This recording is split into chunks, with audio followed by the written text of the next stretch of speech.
So yesterday Tim Pool confirmed the threats made against the venue, where he is holding heterodox panels of discussion on subjects of racism, violence, and authoritarianism. In his announcement, at multiple points, he expressed his disbelief that Democratic Socialists of America would try to stop talks aimed at stopping violence. Of course it's not.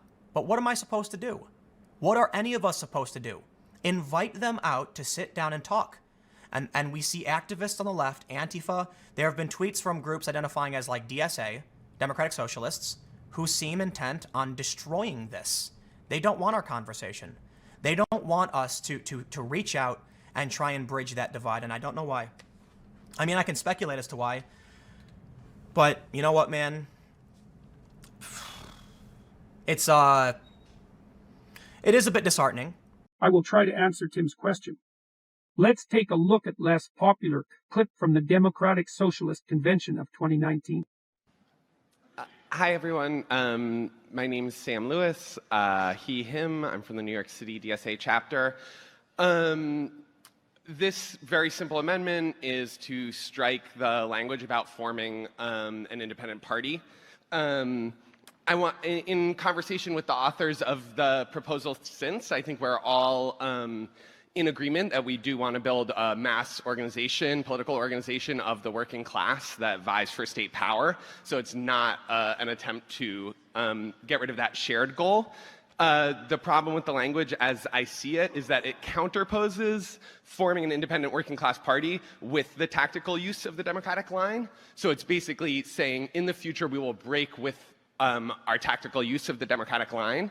I think many of us have an agnostic position on that question, right? We want to behave in the most strategic way as class politics in this country develops. We don't want to commit to what has historically been a failed strategy in the United States of forming a third-party ballot line. So I consider this a friendly debate. I will be voting for the proposal whether or not this passes, but I think it's important to discuss. Thank you. Did you catch this? Tactical use of the Democratic line. What they are saying is that they are only Democrats in name, and in reality, they are just socialists. But if you were just a socialist, you wouldn't need to shut down people's events. And so they aren't socialists either. They are simply communists, hiding behind a more politically acceptable label.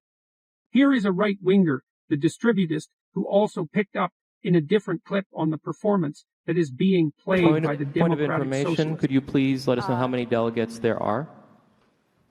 Anyone know that? Hold on 1 second. Do you know that? I believe 1,057. So apparently nobody knows what's going on. The most important question in democracy: how many people are actually voting on this decision? How many people are representing people in this voting decision? How are the dynamics of popular votes working? The question is asked, and nobody in the entire room, including the speaker and the other experts presumably leading the vote, can answer it. The best we get is an interjection from an audience member with an approximate number of delegates.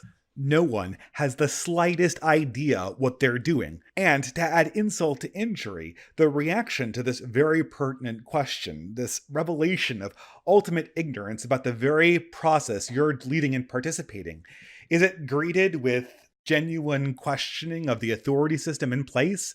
No, it's greeted with laughter. Because nobody is taking this seriously. No one feels like it should be taken seriously, when in reality, this should be very serious. They're organizing delegates. They're organizing votes. They are, from the perspective of someone who believes in democracy, managing how people's voices actually come to bear when it comes to decisions of power. If we're dealing with real power and real consequences, how could this not be incredibly important? Yet at the same time, the leaders, the delegates, just laugh it off. I mean, who cares? All it is voting, right? It doesn't really have any consequences or mean anything. We're all just here doing something, doing kind of a democracy thing, but there's no consequences. We don't really care about the results. We don't even really know what we're doing or the rules or the number of delegates. It's just a performance. It's just a show. It's performative democracy. That's the only way to explain this. Recently,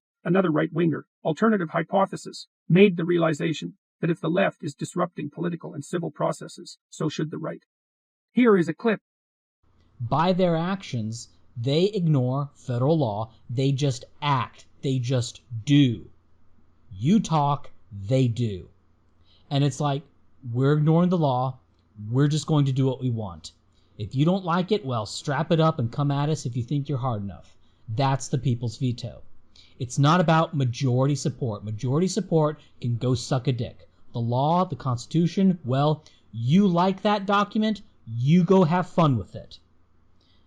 And if our people, the sort of Tucker Carlson populist conservative crowd, started acting this way, that opens up so many options for us. People's veto, not unlike 16th century Liberum Veto, is a means for a minority or even a single individual to disrupt the operation of an entire civil or political process.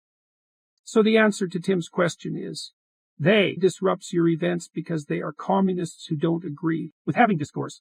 They don't want to have discourse themselves. And they don't want you to have it either. They don't want their goals changed because they already decided what they are. They also don't care about social rules or laws they have to break to reach their goals so long as they can hide behind a politically correct tag. This answer is, however, incomplete. First obvious question is, what are people doing about all this? We know what Tim Pool, while being on the left, is doing. He wants to talk it out. What is the rest of the left doing in the meantime? Here is Cenk and Hasan. I'm not a democratic socialist of America. And now the last part might make people even the most angry. Comrade? Nah, I'm not calling anybody comrade. Okay, so it's incredibly stupid politics. Okay, like, and I'm not going to do it. And I don't. And you're not my comrade. Okay, you're a fellow citizen. I love you. I'm going to fight for you like no one fights for you. But I'm not calling you comrade. And I'm not using Soviet terminology. So Cenk is saying he agrees with the communists on everything. He just won't call people comrades and wave communist flag. And Hasan's response to this is, let the boomer live. He's done a tremendous amount of good work. He is a gateway to leftist politics for a lot of people, and he's organizing with socialists and propping up leftist candidates through Justice Dems. So to Hasan the communist, Cenk is part of the pipeline. Here is another example of such a pipeline. Yeah, Destiny does enjoy alienating the left. That's definitely true. He's still useful, though. He's a part of the pipeline. Meanwhile, the self-described social democrat Destiny is trying to get rid of communists in his community. Here is what David Pakman suggests he does. I'm sorry, I had a conversation with Michael Brooks today because we wanted to...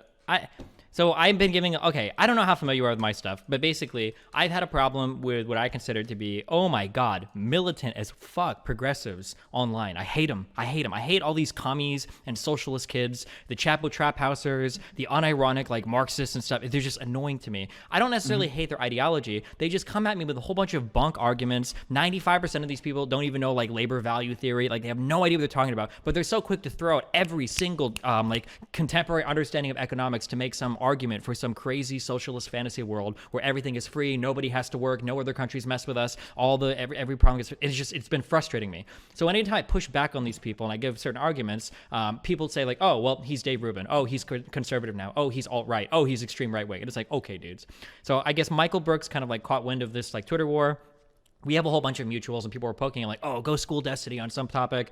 We talk for a little bit and somehow I guess he chooses the topic of the TPP. And I'm like, okay, fine. The TPP is probably a good place for us to start because there's a lot of like, I guess, neoliberal or whatever policies revolving trade and economics and maybe we can hammer some of these out.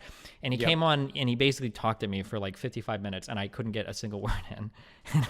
Oh, are you serious? Like you barely said anything? Like if somebody were to go through and tally the time, if I had to make a legitimate guess, I would say I probably, like in the last 30 minutes, I probably spoke for 3 or 4 minutes, and I think he spoke for like 26 or 27 minutes. That would be my guess. Now, why didn't you interject and say like, hey, listen, it's not really a conversation unless I get a chance to talk too? Well, because I tried to, but like every time I did, he had like a diffusing. So like he would say like, well, hold on, this is really important. Or, well, yeah, and he would like do that, and I'm like, okay. And then he would like, but then anytime I tried to address like, so he would bring up like 10 points, and I try to go back and bring up the first one. And then as soon as I would get like halfway through addressing it, he would launch launch off into a whole other very important monologue. And it was like, So did you feel like anything was accomplished? I mean, the first part of the conversation was like a fun little circle jerk where we seemed to agree in terms of like people being crazy on social media and shit. But Okay, well I mean, listen, I didn't see that, but I've been dealing with just, I mean, there's like, I guess my big thing that I don't like doing this thing where I just like criticize the left from the left for clicks. I think that there's legitimate stuff to criticize the left for. And one of those things is just like the narcissism of small differences, as it's called, where like we agree on 95% of stuff and we make the focus the 5% we disagree on to the point where we end up just like losing and it's completely counterproductive. And I think some of the stuff you're talking about is under that umbrella. This is no different from Hasan suggesting tankies are allies. The reason the government We have to rely on the lizard people.